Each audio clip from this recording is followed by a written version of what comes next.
বাংলাদেশি প্লেয়ারদের হাতে ৪ হাত ভইরা দেওয়ার সুযোগ ছিল ভারতকে।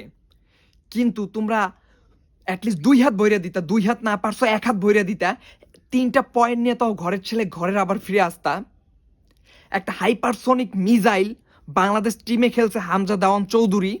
এরপরও তোমরা একটা হাত ভইরা দিতে পারলা না ভারতকে। কেন? যাই হোক তোমরা ভালো খেলছো। হামজা দেওয়ান চৌধুরী খুব সুন্দর সুন্দর ট্যাকেল করছে। এটা বোঝাই যাচ্ছে যে তার খেলার মান কতটা উপরে, ঠিক আছে? তোমরাও ওইটারে ফলো করো। নেক্সট টাইম ভারতের সাথে খেললে একদম ঢুকাইয়ে দিতে হবে, মনে করো ১ হালি মিনিমাম। ওদেরকে কোনো ছাড় নাই। রণক্ষেত্র, ক্রুতক্ষেত্র, যে ক্ষেত্র আছে সব বসায় দিতে হবে খেলার মাঠে। কোনোখানে ওদের সাথে ছাড় নাই। ওদের সাথে রনে বনে জঙ্গলে কোথাও কোনো ছাড় হবে না। সবখানে ওদেরকে বইরা দিতে হবে হুকুত করে। নেক্সট টাইম ভইরা দেওয়ার জন্য প্রস্তুতি নিতে হবে এবং হামজা দেওয়ান চৌধুরী কিভাবে খেলে সেইটাকে